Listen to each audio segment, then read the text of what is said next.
கிறிஸ்துவுக்குள் பிரியமானவர்களுக்கு ஆண்டவராகிய இயேசு கிறிஸ்துவுடைய இனிய நாமத்தினாலே வாழ்த்துக்கள்.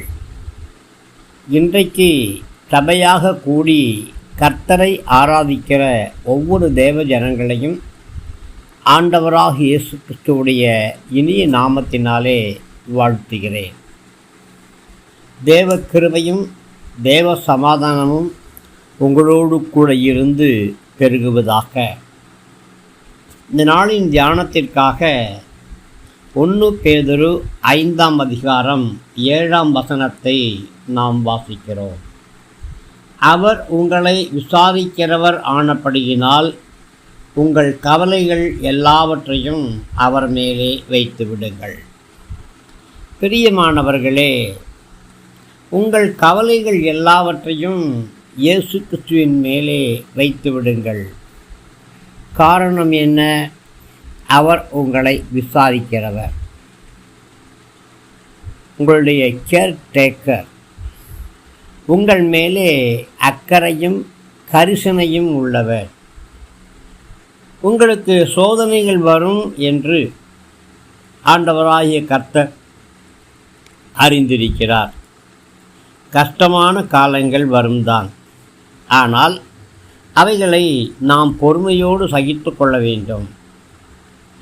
ஒருபொழுதும் கர்த்தர் உங்களை கைவிடுகிறவரோ விலகிப் போகிறவரோ கிடையாது. அவர் உங்களை விசாரிக்கிறவர். உங்களுடைய கவலைகள் எல்லாவற்றையும் கர்த்தர் பார்க்கிறார்.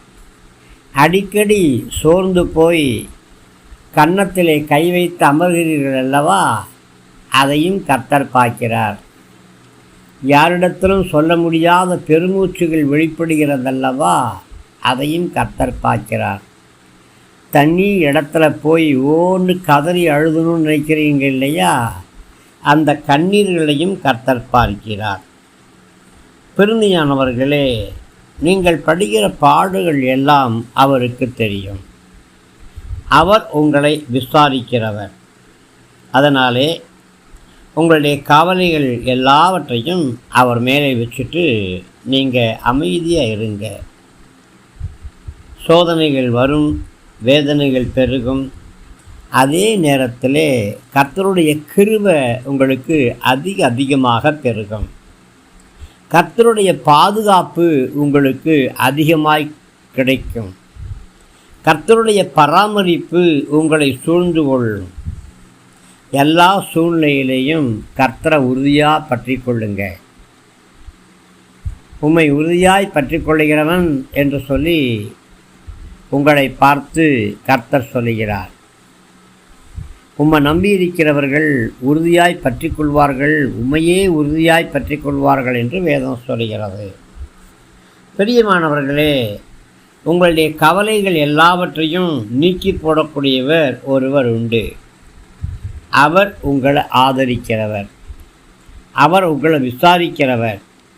சந்தோஷத்தையும் சமாதானத்தையும் உங்களுக்கு அவர் கொடுக்க வல்லவர். அநேக ஊழியர்கள் கஷ்டப்படுறாங்க, எங்களையும் சேர்த்து தான். அநேக விசுவாசிகள் அதிகமாக கஷ்டப்பட்டு வேலை செய்கிறாங்க. நம்முடைய ஊழியங்களில் வேலைகளில் நாம் அதிகமாக கவனம் செலுத்த வேண்டியதாக இருக்குது. நல்லவங்க கூட பல நேரங்களில் தங்களுடைய பாரத்தை பொறுப்பை சுமக்க முடியாமல் தவிக்கிறாங்க. ஆனால் வருத்தப்பட்டு பாரம் சுமிக்கிறவர்களே, நீங்கள் எல்லாரும் இடத்துல வாருங்க, நான் உங்களுக்கு கிளைப்பாறுதல் தருவேன்னு கர்த்தர் சொல்லியிருக்கிறாரு. ஆக உங்களை விசாரிக்கிறவர் யார் என்பதை நீங்கள் தெரிந்து கொள்ளுங்க. முதலாவது, கர்த்தர் உங்களை விசாரிக்கிறவராக இருக்கிறாரு. இரண்டாவதாக 5ஆம் வசனத்தில் தேவன் தாழ்மையுள்ளவர்களுக்கு கிருபை அளிக்கிறார் என்று சொல்லப்பட்டிருக்கு. பெருமை உள்ளவர்களுக்கு எதிர்த்து நிற்கிறாரு. ஆனால் யாரெல்லாம் சாந்தமாக மனத்தாழ்மையாக தேவனுடைய சமூகத்தில் காணப்படுறாங்களோ அவங்களுக்கு கர்த்தர் கிருபையை பெருகச் செய்ய வல்லவராக இருக்கிறாரு. ஆமாம், முதலாவது கர்த்தர் உங்களை விசாரிக்கிறார். ரெண்டாவது, உங்களுக்கு கர்த்தர் கிருபை அளிக்கக்கூடியவராக இருக்கிறார். பிரியமானவர்களே, மூன்றாவதாக 6வது வசனத்தில் ஏற்ற காலத்திலே தேவன் உங்களை உயர்த்தும்படிக்கு என்று சொல்லப்பட்டிருக்கு. அவர் உங்களை உயர்த்தக்கூடியவர். அந்த விசுவாசம் நமக்குள்ளே இருக்கட்டும். அவருடைய பலத்த கரம் எல்லாவற்றையும் தாங்கி உங்களை மூடி பொதிந்து பாதுகாத்து கொள்ளும். ஆக உங்கள் கவலைகள் எல்லாவற்றையும் அவர் மேலே வச்சுருங்க. அவருடைய பலத்த கரத்துக்குள்ளே அடங்கி இருங்க. தாழ்மையை தரித்து கொள்ளுங்க. அப்போ உங்களுக்கு என்ன கிடைக்கும்? மகிமையான வாடாத கிரீடத்தை கர்த்தர் உங்களுக்கு தருவார்.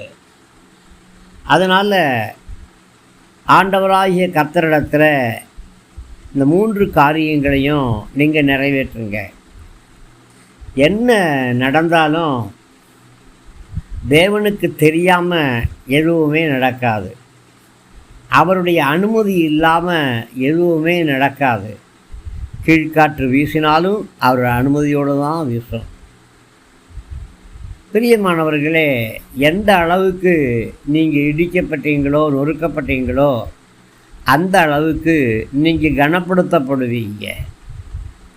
ஒன்றும் நீங்கள் எதை குறித்தும் கவலைப்பட வேண்டிய அவசியம் இல்லை. வானத்தின் பலகணிகளை கர்த்தர் உங்களுக்கென்று திறந்திருக்கிறார். உங்களை பெயர் சொல்லி அழைத்து கர்த்தர் அறிந்திருக்கிறார். கர்த்தரே உங்களை விசாரிக்கிறவர். யார் உங்களை விசாரிக்காவிட்டாலும் சோர்ந்து போகாதீங்க. முகத்தை குதிரை மாதிரி வைக்காதீங்க. உங்கள் முகம் மலர்ச்சியாக இருக்கட்டும். என்னை விசாரிக்கிற ஒருவர் உண்டு அப்படிங்கிற விசுவாசத்தோடு உங்களுடைய கவலைகள் எல்லாவற்றையும் அவருடைய சந்நிதியில் கொண்டு வந்து வைங்க. யாரும் இல்லையே அப்படின்னு சொல்லுவதை விட என்னை விசாரிக்க ஒருத்தர் இருக்கிறாருன்னு சொல்லும் பொழுது எவ்வளோ மகிழ்ச்சி பார்த்தீங்களா? 2 வாளிகள் கிணத்துல தண்ணி இறைக்கிற வேலையை செஞ்சுதுங்க. 2 வாளியும் நடுவில் சந்திச்சிச்சு. அப்போது ஒரு வாளி கேட்டுச்சு, வாழ்க்கை எப்படிப்பா இருக்குது அப்படின்னுச்சு. இன்னொரு வாளி சொல்லிச்சு, நான் நிறைவாத்தாம்பா மேலே போகிறேன், ஆனால் என்ன எம்டியாக காலி பண்ணி அனுப்பிச்சிட்றாங்க. இதை நினச்சாலே கஷ்டமாக இருக்குன்னுச்சு. இன்னொரு வாளியை பார்த்து, உன் வாழ்க்கை எப்படி இருக்குன்னு கேட்டுச்சு. நான் காலியாகத்தாம்பா போகிறேன், ஆனால் திரும்பி வரும்பொழுது நிறைவாக வரேன், மகிழ்ச்சியாக இருக்குது, அநேகர் தாகத்தை தீர்க்கிறேன், அநேகருக்கு பயனுள்ளதாக இருக்கிறேனே என்று சொல்லிச்சு. பிரியமானவர்களே, கிணத்துல 2 வாளியும் ஒரு வேலை தான் செஞ்சிச்சு. ஆனால் ஒரு வாளி வெறுமையும் வறுமையும் நினச்சி கலங்கிச்சு. இன்னொரு வாளியோ நிறைவை பார்த்து மகிழ்ச்சி அடைஞ்சிச்சு. பிரியமானவர்களே, நீங்கள் நிறைவாக இருப்பீங்க. உங்களுடைய ஆத்மா செழிக்கிற மாதிரி நீங்கள் எல்லாவற்றிலையும் வாழ்ந்து கண்டிப்பாக சிறப்பாக இருப்பீங்க. யோசேப்பின் சிறைச்சாலையை பார்த்து நீங்கள் கவலைப்பட வேண்டாம். கண்டிப்பாக தலைகள் உயர்த்தப்படும், வஸ்திரங்கள் மாற்றி அமைக்கப்படும், கிரீடம் உங்களுக்கு சூட்டப்படும், ராஜாவுக்கு அருகில் உங்களுக்கு ஒரு சிங்காசனம் போடப்படும். நீங்கள் ராஜாவுக்கு அருகில் இருந்து மனமகிழ்ச்சியாக இருப்பீங்க. இதுதான் உங்களை குறித்த வெளிப்பாடு, உங்களை குறித்த தரிசனம். அண்ணன் ஏமாற்றிட்டான், தம்பி ஏமாற்றிட்டான் என்று சொல்லி அண்ணன் தம்பி மேலே பழிய போடாதபடியாக ஏற்ற வேளையிலே கர்த்தர் என்னை உயர்த்துவார் என்று சொல்லுங்கள். இதானே யோசேப்புடைய அழைப்பு, யோசேப்புடைய தரிசனம். பிரியமானவர்களே, மீண்டும் சொல்கிறேன், கர்த்தர் உங்களுக்கு கிருபை அளிக்கிறார். கர்த்தர் உங்களை விசாரிக்கிறார். கர்த்தர் உங்களை உயர்த்த விரும்புகிறார். காரணம், அவருடைய வல்லமையான கரங்களுக்குள் நீங்கள் இருக்கீங்க. ஜெபிக்கலாமா? அன்பின் பரலோக பிதாவே, நான் நன்றியோடு துதிக்கிறேன். இந்த மனமகிழ்ச்சியின் நாளிலே சபையோடு ஆராதிக்கிற ஒவ்வொரு பிள்ளைகளுக்காக நான் நன்றி தெரிவிக்கிறேன். ஒவ்வொரு பிள்ளைகளையும் கர்த்தர் ஆசீர்வதியும். யாரெல்லாம் உமக்கு முன்பாக தங்களை தாழ்த்துகிறார்களோ அத்தனை பேருக்கும் கர்த்தர் கிருபையை கட்டளையிடும்படியாக ஜெபிக்கிறேன். கிருபை பெருகும்படியாக ஜெபிக்கிறேன். யாரெல்லாம் ஆண்டவரே உம்முடைய பாதத்திலே காத்திருக்கிறார்களோ அவர்களுடைய காரியங்கள் எல்லாவற்றையும் கர்த்தர் விசாரித்து மேற்போட்டு கொள்ளும்படியாக ஜெபிக்கிறேன்.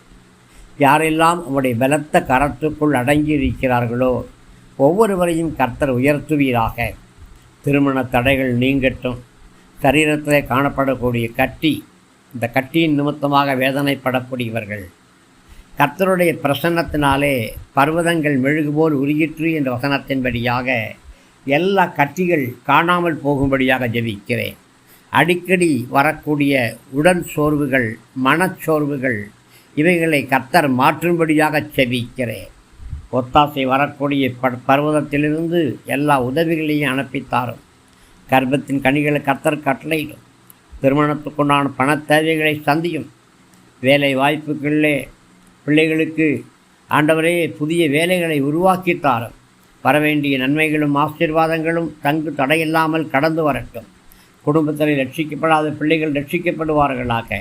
யாரெல்லாம் ஆண்டவரை மது போதைக்கு அடிமையாக இருக்கிறார்களோ அத்தனை வேலையும் கர்த்தர் விடுதலை செய்யும்படியாக ஜெபிக்கிறேன். சோம்பேறித்தனமாக எந்த வேலையும் செய்யாமல் இருக்கிறாங்களே அவங்களுக்கு வேலை செய்ய வேண்டும் என்ற ஒரு உணர்வை கட்டளையிடுங்க. கிருபை தாங்கட்டும். இயேசு ராஜாவின் நல்ல நாமத்தில் பிதாவே, ஆமேன் ஆமேன். கிறிஸ்துவுக்குள் பிரியமானவர்களுக்கு அபிஷேகம் செய்யப்பட்ட திரைமா வார்த்தைகள் உங்களுக்கு ஆசீர்வாதமாக இருக்குன்னு விசுவாசிக்கிறேன். தயவாக நம்முடைய ஜீசஸ் பிளஸ்ஸிங் யூடியூப் சேனலை லைக் பண்ணுங்கள், ஷேர் பண்ணுங்கள், சப்ஸ்கிரைப் பண்ணுங்கள், கமெண்ட் பண்ணுங்கள். உற்சாகமான காணிக்கைகளால் நம்முடைய ஊழியங்களை தாங்குங்க. கிருபை நம் அனைவரோடும் கூட இருப்பதாக. ஆமேன் ஆமேன்.